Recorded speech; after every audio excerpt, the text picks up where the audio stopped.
¿Qué tal? Hablemos de un tema que sí o sí hay que dominar, tanto para la práctica clínica como para el EUNACOM, la hipertensión pulmonar. La verdad es que entender bien sus conceptos es clave, no solo para pasar el examen, sino para enfrentarse a pacientes que de verdad son complejos en el día a día. A ver, pensemos en un escenario súper frecuente en el box o en la urgencia. Un paciente que consulta porque le falta el aire al hacer ejercicio, y cada vez es peor.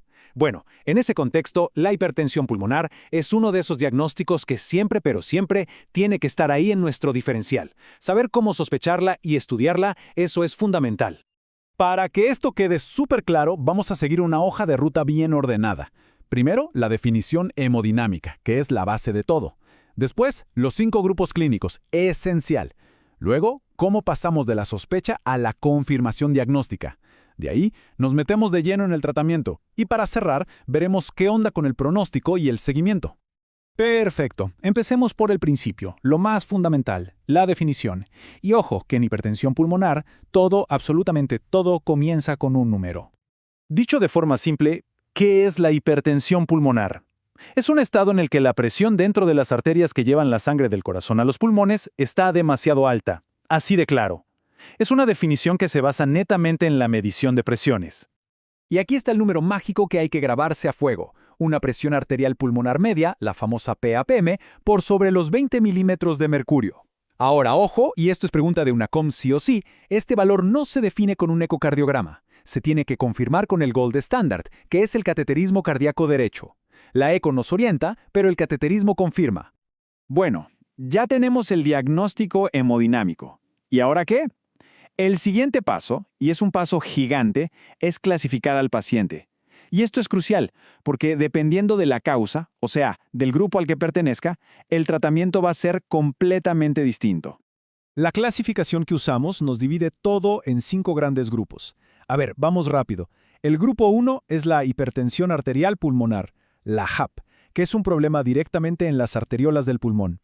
El grupo 2, que es lejos el más frecuente, es la que se produce por una falla del lado izquierdo del corazón. El grupo 3 es la que vemos en pacientes con enfermedades pulmonares crónicas como un EPOC avanzado. El grupo 4, mucha atención con este, es por trombos crónicos en los pulmones, la famosa HPTEC. Y el grupo 5 es una especie de cajón desastre, donde caen las de causas raras o no tan claras. Muy bien, hablemos de cómo se cocina este diagnóstico en la práctica. ¿Cómo hacemos el viaje desde esa sospecha inicial, que a veces es súper vaga, hasta tener un diagnóstico confirmado y bien clasificado? Y acá está uno de los grandes problemas. Los síntomas al principio son de lo más inespecíficos que hay. Claro, el síntoma principal es esa falta de aire al esforzarse, la disnea progresiva. Pero también puede haber cansancio, un dolor de pecho medio raro, mareos, hasta desmayos. Y como se parece a tantas otras cosas, el diagnóstico muchas veces se demora y se demora harto. Entonces, si tenemos la sospecha, ¿cuál es el primer examen que pedimos? La ecocardiografía transtorácica. Esta es nuestra herramienta de screening de cribado. Con la eco podemos estimar la presión de la arteria pulmonar y algo que es súper importante, ver cómo está sufriendo el ventrículo derecho con esa presión tan alta. La eco nos dice, oye, aquí podría haber algo. Nos da una probabilidad alta, media o baja. Pero, como ya dijimos, no es la confirmación. Entonces, la pregunta es, ¿cuál es el examen que nos da el sí o el no definitivo? Y la respuesta, el estándar de oro, es el cateterismo cardíaco derecho. No hay otro.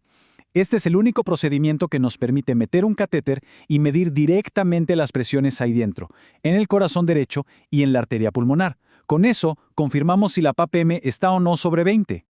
Pero el cateterismo nos da más información. Y acá viene otro concepto clave, también pregunta de examen. Durante el procedimiento medimos la presión de enclavamiento capilar pulmonar, o PCWP por sus siglas en inglés, y este número nos divide las aguas. Si la PCW es baja, o sea, menor o igual a 15, pensamos en una causa precapilar, como los grupos 1 o 4. Pero si está alta, sobre 15, eso nos grita que el problema viene de vuelta, es postcapilar, o sea, grupo 2 por falla cardíaca izquierda. Listo. Ya tenemos el diagnóstico y la clasificación. Ahora a lo importante. ¿Qué hacemos? ¿Cómo tratamos a estos pacientes? Vamos a ver que el manejo tiene varias capas, desde cosas generales hasta tratamientos súper específicos. A ver, hay un grupo de medidas de soporte que son para casi todos, sin importar el grupo. ¿Qué incluye esto? Bueno, controlar la sal y los líquidos, a menudo con diuréticos. Dar oxígeno si lo necesitan. La anticoagulación es fundamental, sobre todo en la HAP idiopática y en todos los del grupo 4, todos. Y por supuesto la vacunación al IA y algo muy importante, aconsejar firmemente evitar el embarazo. Y ahora nos metemos en lo más específico. El tratamiento para el grupo 1, la HP, es un mundo aparte. Aquí usamos fármacos dirigidos que atacan el problema de raíz, actuando sobre 3 vías moleculares clave en el vaso sanguíneo pulmonar: la vía de la endotelina, la del óxido nítrico y la de la prostaciclina. El objetivo final de todos estos medicamentos: abrir esos vasos, lograr una vasodilatación pulmonar. Y cuando las cosas se ponen más difíciles, hay que pensar en opciones más invasivas. Para el grupo 4, la hipertensión tromboembólica crónica, existe una cirugía que puede ser curativa, la endarterectomía pulmonar, que básicamente consiste en limpiar las arterias de esos trombos viejos. Y ya para casos muy avanzados y refractarios, tenemos opciones como la septostomía auricular, que es un puente, y finalmente el trasplante de pulmón como terapia de rescate. Para ir cerrando, hablemos del futuro de estos pacientes. ¿Qué podemos esperar a largo plazo? Vamos a ver cómo han cambiado las cosas con las terapias nuevas y cómo debemos seguirlos en el tiempo. Y la verdad es que el cambio ha sido brutal. Para que se hagan una idea, antes, en la era pre-tratamiento, la sobrevida promedio era de 2, quizás 3 años. Era una sentencia. Hoy, con todo el arsenal terapéutico que tenemos, la supervivencia a 5 años ronda el 65%. Es un cambio del cielo a la tierra.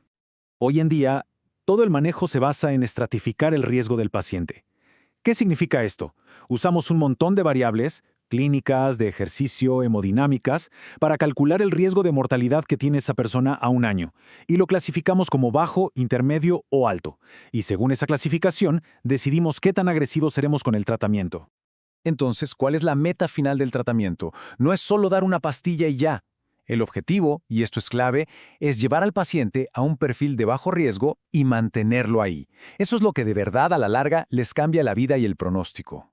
Para resumir todo lo que hemos hablado, la hipertensión pulmonar es una enfermedad grave sin duda, pero hoy es tratable. Y la clave del éxito, lo que de verdad va a cambiarle el pronóstico a la persona que tenemos enfrente, se resume en 2 cosas: sospecharla a tiempo y estratificar el riesgo de forma precisa para guiar la terapia. Ese es nuestro trabajo.